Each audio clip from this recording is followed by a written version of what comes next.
예기한 시간 하나님의 은혜가 더 풍성하게 임하게 되기를 예수님의 이름으로 축원해드립니다. 오늘 본문에 있는 말씀을 통해서 내 부모를 공경하라, 그런 제목 가지고 말씀을 살펴봅니다. 미국의 한 동물 구조사가 올빼미를 부엉이를 이렇게 구조했는데 한 달 동안 다친 날개를 돌봐서 깨끗하게 치료해서 자연으로 돌려보냈습니다. 근데 이 부엉이가 그 구조센터를 잊지 못하고 매일같이 쥐도 잡아오고 뱀도 잡아오고 그러는 거예요. 그래서 거기 다른 부엉이가 있는데 부엉이한테 먹어봐라 주고, 또 거기에 개도 있는데 개한테도 갖다 주고 고양이한테도 갖다 주고, 근데 다들 싫어하죠. 부엉이는 좋아하는데 개도 싫어하고 고양이는 가끔 쥐를 먹긴 하지만 그렇게 썩 좋아하지 않으니까 그 다음부터는 구조사한테 그 뱀을 갖다 주니까 구조사가 아주 그냥 너무너무 그냥 자지러지게 놀라는 거예요. 저는 그걸 보면서 부엉이도 자기를 살려준 구조사에게 보응하는구나. 하물며 우리겠는가 하는 겁니다. 인간은 만문의 영장이니 더 보온을 잘하며 살아야 되지 않겠는가 하는 겁니다. 우리가 5월은 가정의 달이라 그렇게 말씀하는데, 가정의 달은 어린이 주일이 지난주에 있었고요. 오늘이 어버이 주일이고 다음 주가 부부 주일입니다.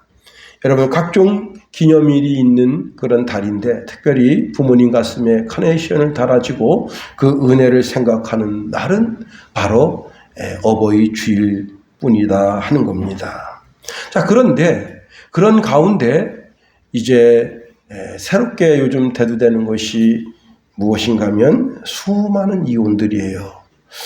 수많은 이혼을 통해서 어린아이들이 버려지고 또 방치되고 방임되고 있다고 하는 겁니다.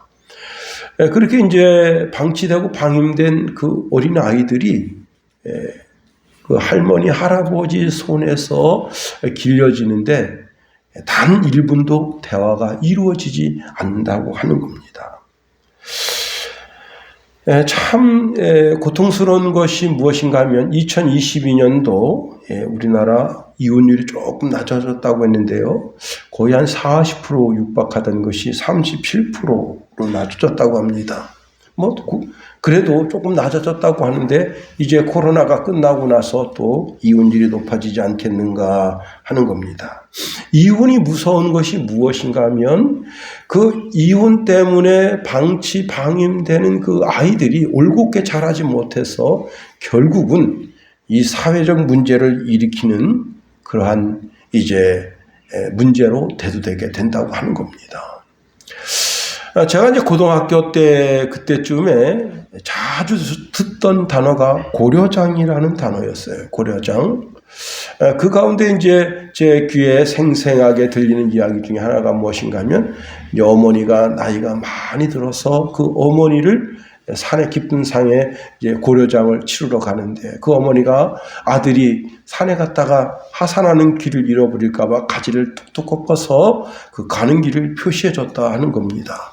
그 은혜를 생각한 그 아들이 그 어머니를 버리지 못하고 결국 자기 집으로 모시고 왔다. 그래서 그 고려장이 자연스럽게 없어졌다, 그런 이야기입니다. 여러분, 그 최근에 일본에서 방영된 영화 중에 플랜 75라는 영화가 있어요. 그게 뭐냐면 나이 75세가 되면 다 죽인다 이거예요.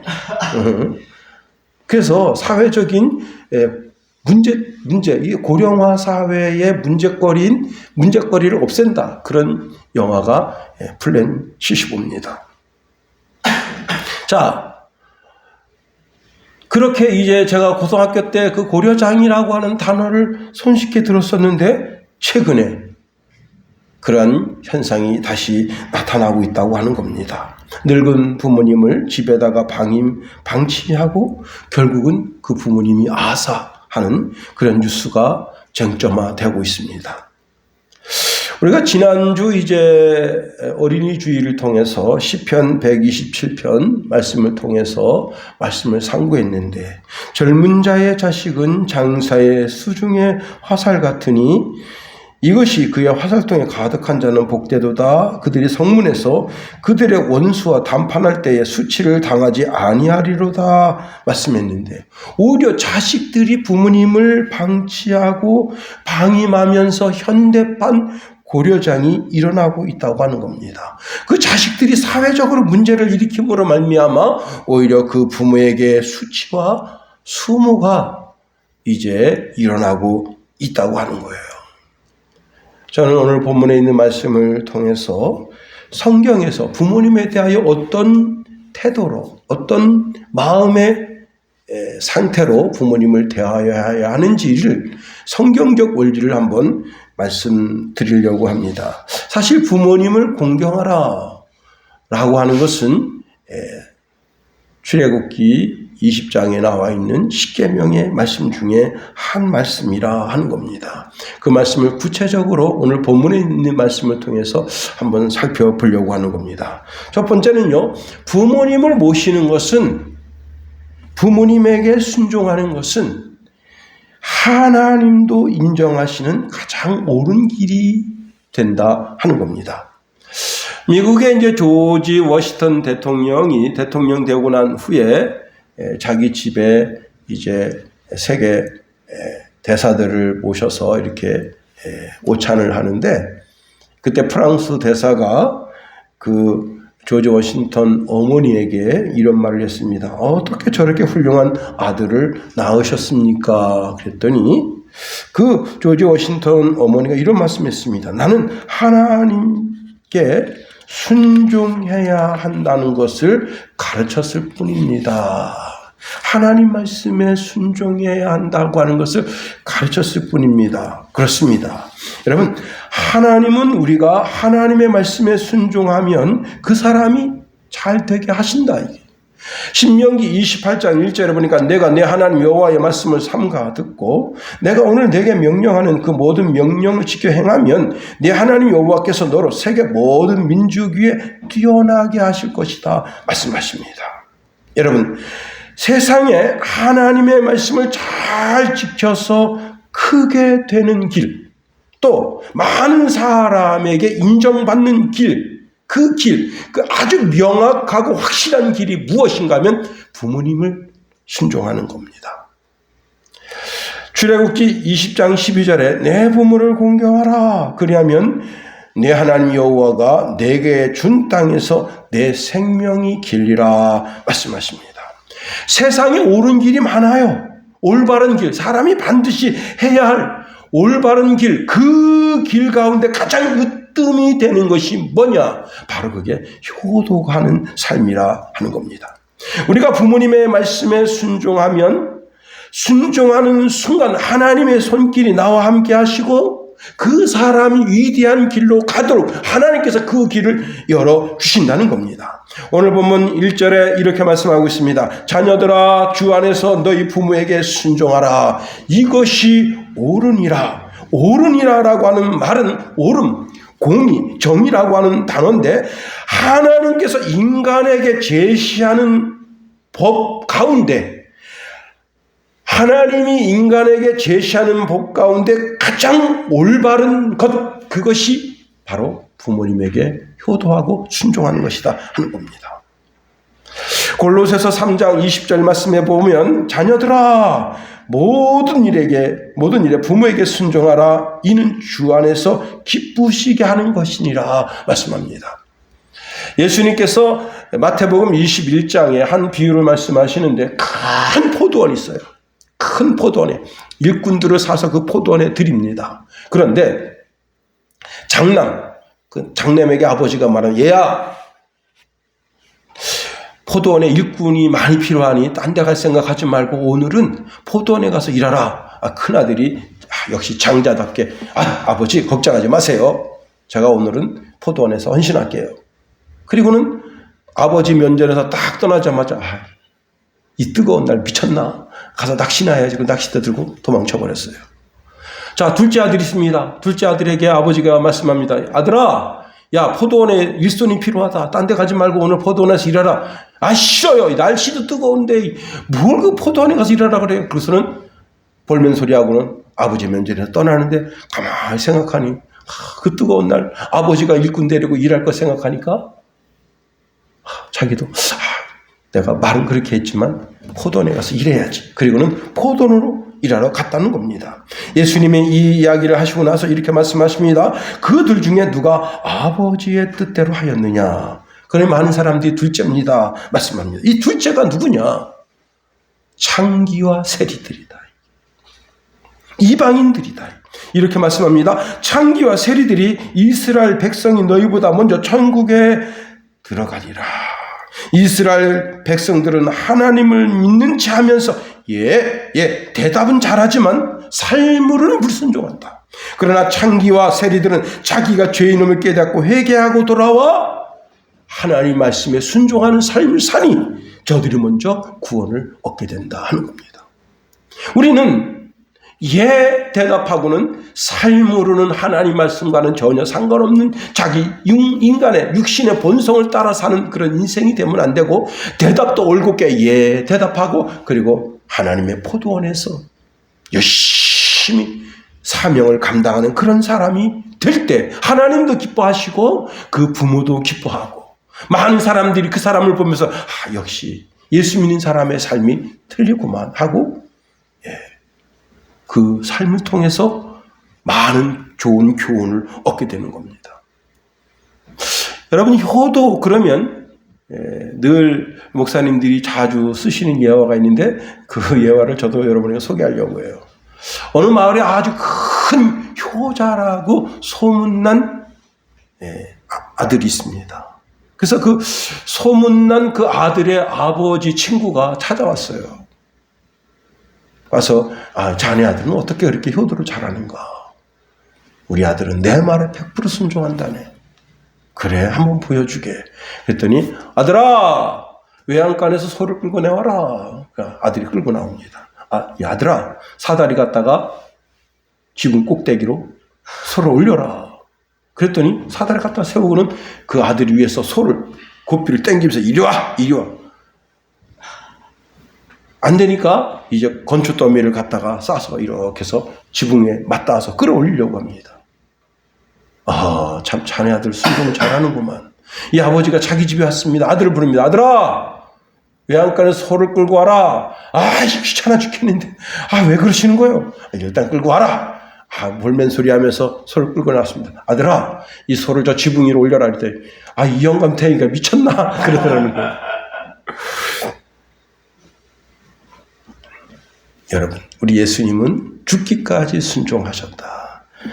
빌립보서 2장 8절에 보니까 죽기까지 하나님 말씀에 순종하셨다는 겁니다. 여러분, 죽는 게 얼마나 힘들어요.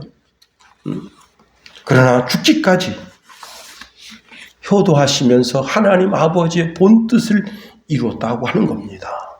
그럴 때 하나님께서 예수님을 지극히 높여 세상에서 더 이상 높일 수 없는 최고의 자리까지 올리셨다 하는 거예요.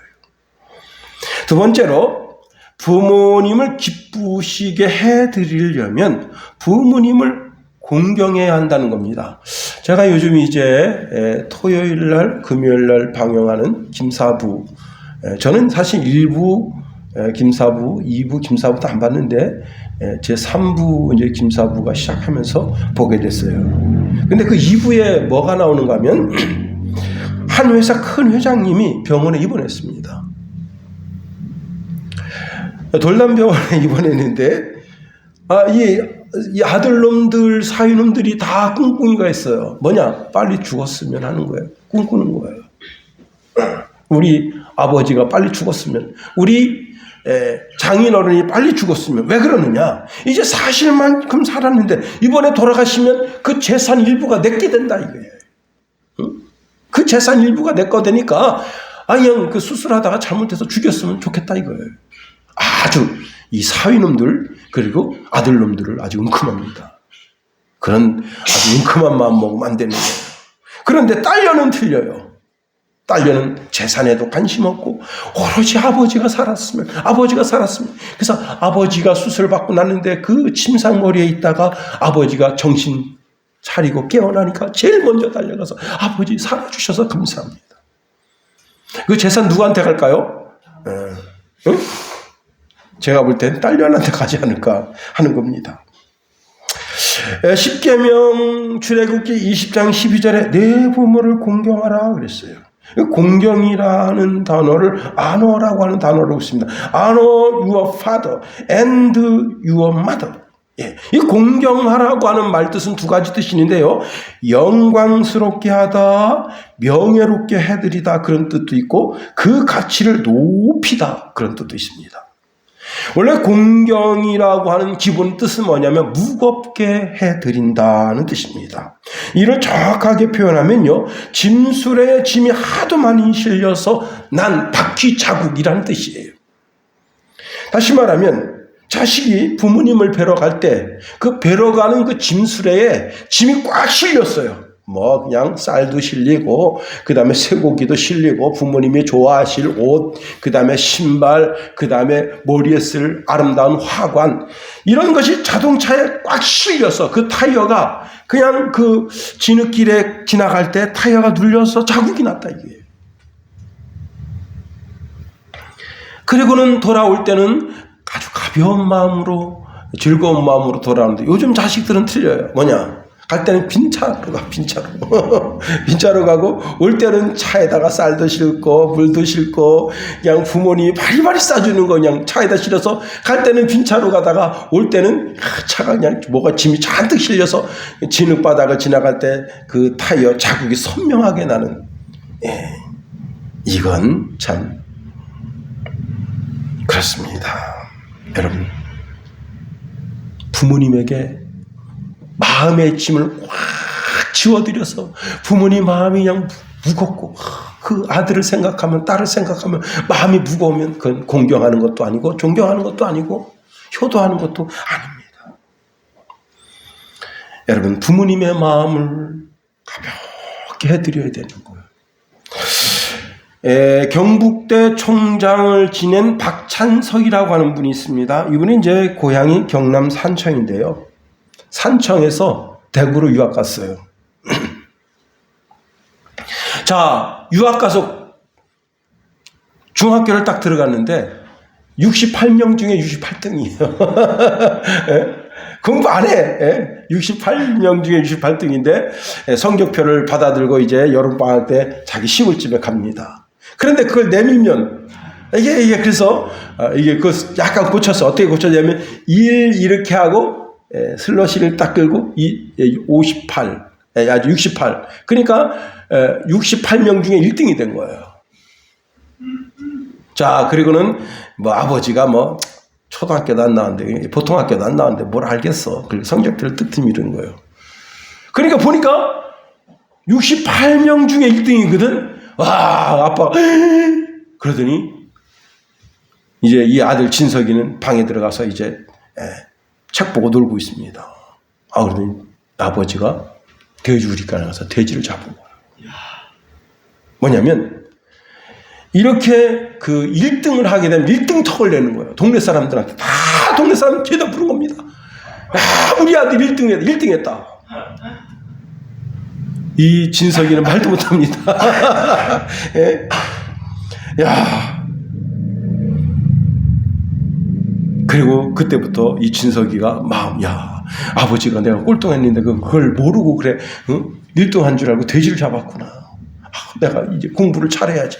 그래서 그때부터 1학년 2학기 때부터 죽기 살기 공부 시작합니다. 반드시 1등해서 1등 성적표를 내가 아버지한테 갖다 드려야지. 성적이 쭉쭉쭉쭉 올라가서 17년 후에는 그 대학의 교수가 됐습니다.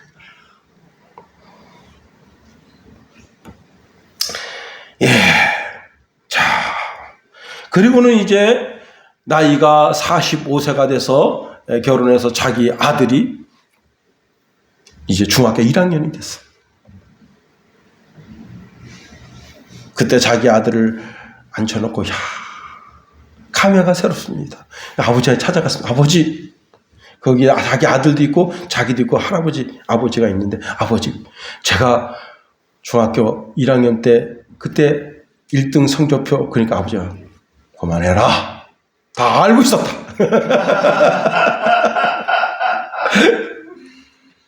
여러분, 그 부모님이 그 가짜 성적표를 뒤밀었지만 속상한 마음이 있죠. 이놈 새끼가 기껏 유학시켜줬는데 가서 꼴등이나 하다니. 그러나 그때 돼지를 잡아서 잔치를 베풀면서 이 아들이 앞으로 크게 될 것을 바라보는 그 마음 그대로 박찬석이라고 하는 분이 그렇게 해서 공부를 열심히 해가지고 참 그 아버지의 얼굴을 환하게, 그 어머니의 얼굴을 환하게 만든 것 아니겠습니까? 여러분, 세 번째로 부모님을 공경한다고 하는 것은 자기 하는 일에 성공이 있어야 되는 거예요. 요셉이 이제 애굽의 포로로 끌려갔습니다. 노예로 끌려갔어요. 그런데 애굽에 끌려가 가지고서 개차반으로 막 삽니다. 응? 개 돼지처럼 막 살아요.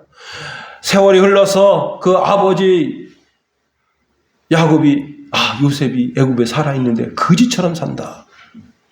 그러면요 억장이 무너지는 거예요. 다윗이 아주 평범한 그 이하로 살아갑니다. 인간 그저 이제 그 집의 막내로 그렇게 있다가 사회로 진출해가지고 개차반으로 살아갑니다. 동네 깡패로 주먹이나 휘두르고 남의 집 가서 술 처먹고 사람이나 패는 그런 불황배로 살아갑니다. 그러면 자랑할 게 뭐가 있겠어요? 하나님도 그런 사람에게서는 얼굴을 되돌리실 겁니다. 그렇습니다. 다 잘 돼야 되는 거예요. 그렇죠, 김성은? 네. 미국 한 법원에 이 어머니가 네 번 그러니까 이렇게 그 카메라 있는 지역을 횡단하다가 4번 딱지 끊겨서 즉결 심판 받으러 경찰한테 붙잡혀서 판사 앞에 왔어요. 벌금이 상당합니다. 그런데 이 어머니가 거기 그 판사에게 하소연합니다. 뭐라고 하소연하냐면 작년 11월 달에 우리 아들이 죽었다 이거예요. 그래서 그 죽은 아들 장례비도 못 치르고 있다. 그 장례를 치렀는데 장례비를 다 아직도 못 내고 있는데 지금 이렇게 4번이나 딱지가 날라왔다. 와, 근데 그 판사가요, 그러면 당신 내가 그럼 모든 걸 그게 한 300~400 달러 정도 됩니다. 내가 $50로 감해줄 테니까 오늘 낼 수 있겠냐 그랬더니 나한테는 $5밖에 없습니다. 그러니까 그러면 기각해 주겠다. 그 4번 딱지 날라온 거 다 없애주는 거예요. 그런데 그 아들놈을 제가 생각하는 거예요. 아들놈. 그 어머니가 한 50대 초반, 40대 후반 정도 되는데 뭐 하냐고 되셨냐 이거야. 응? 뭘 하다가 응? 뭘 했겠어요? 마약하고, 그림이 딱 보여지는 거예요. 마약하고 동네 불량자로 살다가 그렇게 칼 맞아서 총 맞아서 죽은 거예요. 그러니 그 부모의 눈에 눈물이 마를 날이 없는 거예요. 그 아들만 생각하면. 그 아들놈이 지어놓은 그 빛이 그냥 산더미 같이 있지. 자기도 그 빛 때문에 허덕허덕 되지.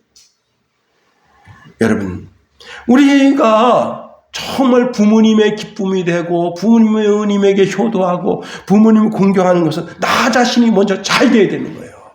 사회적으로 응? 올곧게 잘 돼야 되는 거예요. 근실하고 성실하고 자기 일에 전문적인 그런 소양을 나타내. 그런 사람은 왕 앞에도 서는 거예요.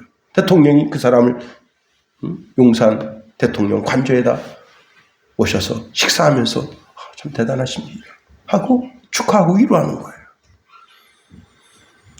여러분, 그렇습니다. 부모님에게 크게 효도한다, 부모님을 공경한다, 그건 나 자신이 잘 되는 거예요. 멋지게 되는 거예요. 그것이 부모님에게 효도하고 부모님을 공경하는 것이다 할 수 있습니다. 네 번째로 가장 큰 효도는 뭐냐? 예수 안의 효도입니다. 예수 안에. 나도 예수님 안에 있고 부모님도 예수 안에 있는 것이 가장 큰 효도다. 부모님께서 예수님을 잘 믿으시면 나도 예수님을 잘 믿는 하나님의 백성으로 하나님께 효도하는 것이고 부모님에게 효도하는 것입니다. 그러나 부모님이 예수 안 믿으면 그게 참 마음에 큰 짐이 되는 거예요. 사람이요, 나이가 들면 죽음의 그림자가 내려옵니다. 제가 이제 전도사 초년 때 우리 아버님이 우리 동기 모임 있는데 그 동기 모임에 좀 이렇게 와서 라면 좀 한 잔 내고 술도 한 깨짝 내라. 그래서 제가 유천리 그 계곡에 철렵 하는데 한번 따라가 봤어요. 그때 그 친구분들이 몇 분 계셨는가 하면 한 40분 정도 계셨어요. 우리 아버님 하시는 말씀이 내가 군대 나갈 때 친구가 84명 있는데 이제 반 죽고 반 살았다.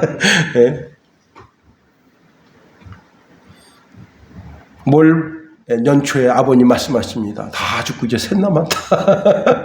뭐예요? 다음은 나체란가. 죽음의 그림자가 점점 자기한테 내려오는 거예요. 친구들 다 가고 이제 3명 살았어. 3명 남았어. 참 그게 죽음을 앞두고 있는 사람으로서 마음에 참 고통이죠. 그런데 여러분, 내가 천국을 예비해 놨다면 죽음이 뭐가 두렵겠어요? 죽음의 그늘이 아무리 강하게 내려온다 하더라도 천국을 예비해 놨더라면 그 마음에 든든함이 있는 거예요. 내가 어느 날 밤 하루 잠을 자다가 일어나면 천국에 가겠네 하는 겁니다. 요한복음 11장 25절 26절에 나는 부활이요 생명이니 나를 믿는 자는 죽어도 살겠고 무릇 살아서 나를 믿는 자는 영원히 죽지 아니하리라 말씀하십니다. 요한복음 5장 28절에 보니까 내 말을 듣고 또 나 보내신 이를 믿는 자는 영생을 얻었고 심판에 이르지 아니하나니 사망에서 생명으로 옮겼느니라 말씀하십니다. 여러분, 우리가 믿을 때 믿음 위에 서서 마지막 내 호흡이 멈추고 내 심장이 멈출 때, 그때 주님의 오라는 그 음성을 듣고 주님 앞에 설 때, 여러분 그게 가장 행복한 삶 아니겠어요? 제가 아주 오래전에 선배 목사님이 이제 이렇게 간암으로 돌아가셔서 장례 치르러 갔습니다. 벽제 화장터에 갔는데 그때 12살 먹은 아기가 태권도장에서 태권도 열심히 하고 이제 집에 오는 그 봉고차에 내리는데 그냥 그 오토바이가 그 사이를 뚫고 가면서 애를 추격해가지고 그 자리에서 즉사했습니다. 와, 우리 성은이 성찬이 그때 막 그냥 2살 3살 그때죠. 응? 그 가냘픈 한 여인이 그 어린 관을 붙잡고 다 눈물을 흘리는데 거기 한 스님이 그때 거기 있는 목사님 사모님들이 다 고개를 딱 숙이면서 그나마 예수 믿었더라면 우리가 저희는 천국 갔겠네. 그런데 이러고 보니까 그 목사님 사모님들이 다 고개를 숙이면서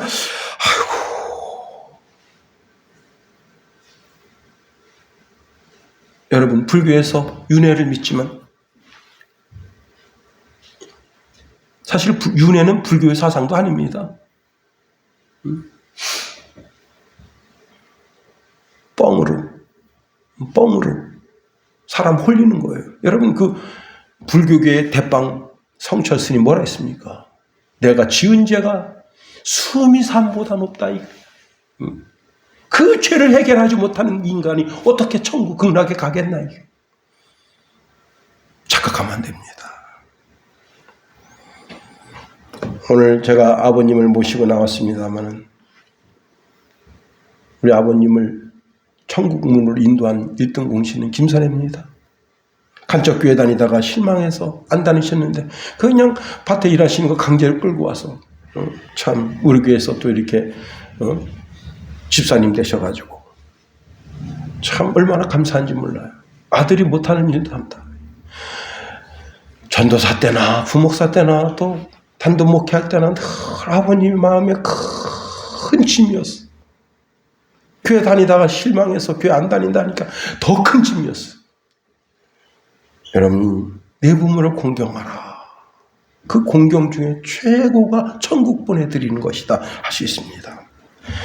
다섯 번째로, 자, 부모님에게 효도하고 부모님 말씀에 순종하는 삶을 살면 하나님이 그 인생이 되게 해주시겠다는 거예요. 우리 2절 3절 다 같이 한번 읽어봅니다. 2절 3절 시작. 내 아버지와 어머니를 공경하라. 이것은 약속이 있는 첫 계명이니 이로써 내가 잘 되고 땅에서 장수하리라. 예.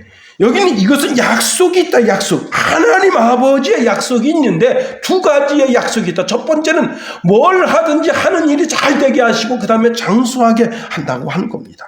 잘 된다고 하는 것은 땅에서 자기 자신이 계획하고 설계하고 이루려고 하는 그 모든 일들이 마치 씨가 땅에 떨어져서 씨가 싹이 나고 줄기가 피고 꽃이 피고 열매가 맺는 것처럼 그런 모든 과정에 다 형통함을 하나님이 허락하신다는 거예요. 이 약속의 말씀을 믿으시길 예수님의 이름으로 축원해 드립니다.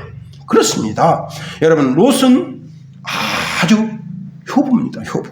자, 베들레헴 사람 에비멜렉이 베들레헴에 흉년이 들자마자 모압 땅으로 가서 거기서 이제 두 아들이 있는데 두 아들도 거기 모압 여자랑 결혼했어요. 그런데 이게 웬일입니까?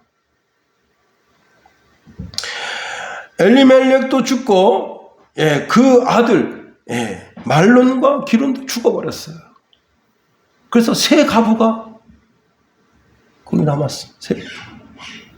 그런데 이야기를 들으니까 예루살렘이 먹고 살만하다. 베들레헴이 먹고 살만하다.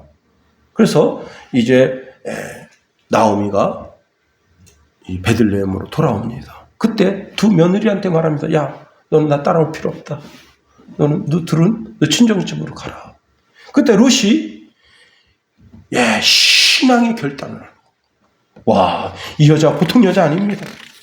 이 여자가 하는 말이 이런 말을 합니다.